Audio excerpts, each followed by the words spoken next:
Welcome to Upanishad Darshan. Upanishad Pramanam Brahma. Brahm can be known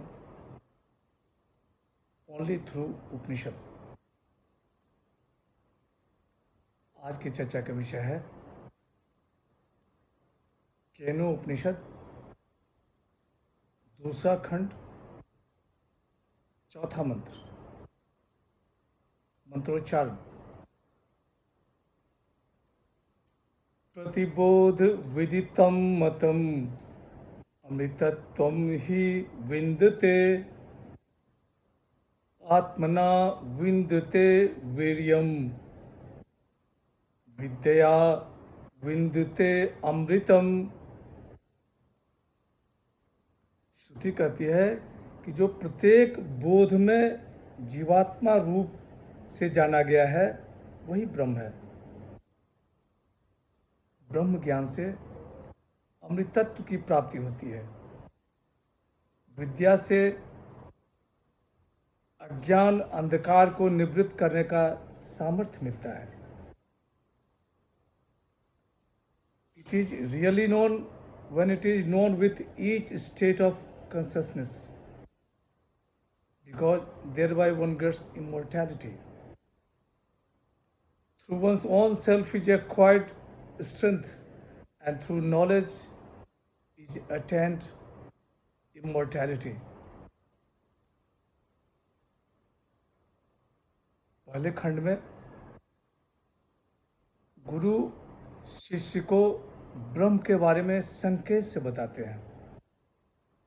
श्रोत्रस्य श्रोत्रम मनसो मनोयद वाचो ह वाचम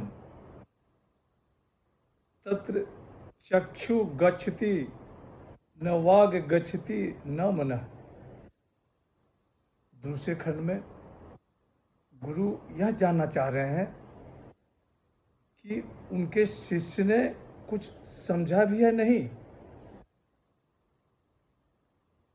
दूसरे खंड के दूसरे मंत्र में शिष्य कहता है नो न वेदित वेद छ, मैं उसे जानता हूँ और नहीं भी जानता। आगे श्रुति कहती है कि ब्रह्म जिसको ज्ञात नहीं है उसी को ज्ञात है, और जिसको ज्ञात है वह उसे नहीं जानता। अब तक ब्रह्म को न जानने की बात कही गई है। यहाँ इस चौथे मंत्र में ब्रह्म को कैसे जाना जाता है वह बताया गया है। यह मंत्र केनो उपनिषद का सार कहा गया है। प्रतिबोध विदितम, जो बोध के प्रति विदित होता है वही ब्रह्म है। बुद्धि में होने वाली प्रतीतियों को बोध कहा गया है। समस्त प्रतीतियां जिसकी विषय होती है। ब्रह्म समस्त बोधों के समय जाना जाता है। वह संपूर्ण प्रतीतियों का साक्षी है। खाना पीना उठना सोना खेलना सब ब्रह्म के द्वारा संभव है।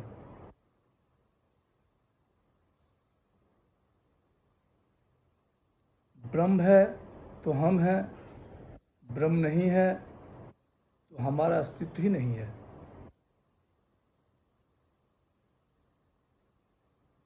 बोध रूप से विदित होने के कारण ब्रह्म प्रतिबोध विदितम कहलाता है।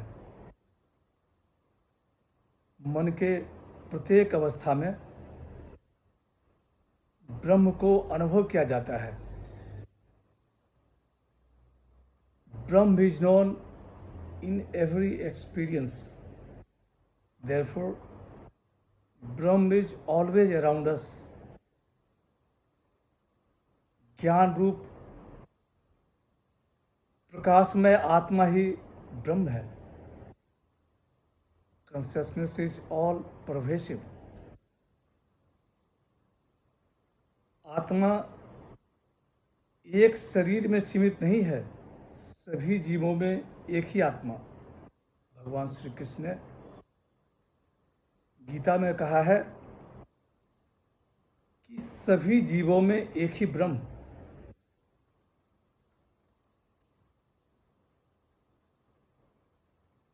consciousness by which I know my thought, you know your thought, and Ishwar knows everything is the same consciousness, single.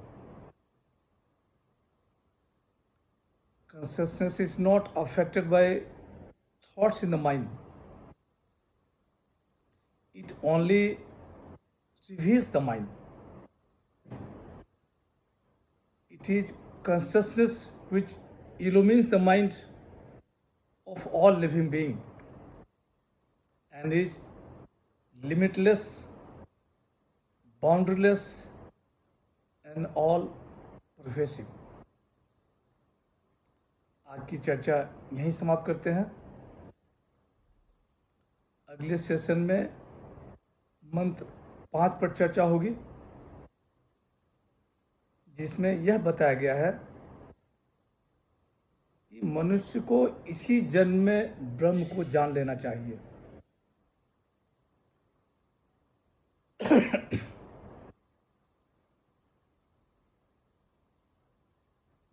आज की चर्चा यहीं समाप्त करते हैं।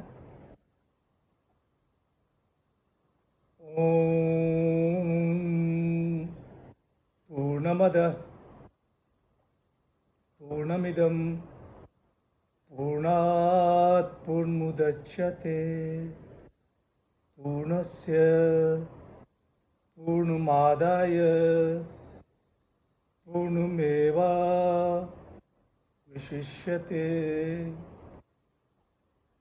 ओम शांति शांति शांति। हरि ओम। ओम गुरुभ्यो नमः। प्रज्ञानम ब्रह्म